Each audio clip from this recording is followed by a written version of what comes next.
పరదా వెనుక నుంచి పరిధి లేని పురోగతికి పరుగులు తీశావు. ప్రతి రంగంలోనూ పరిమితి లేదంటూ నీ ప్రతిభను చూపావు. గమ్యం వెనుకనే గడప దాటి వచ్చావు.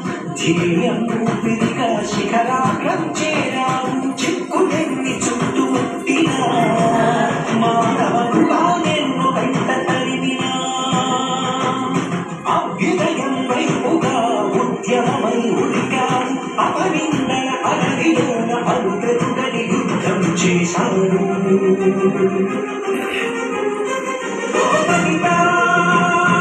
తలవంచకు ఈ మానవి సమాజ ధోరణికి, తెరదించకు నీలో ప్రవహించే ప్రేరణకి. నీ ఆత్మస్థైర్యమే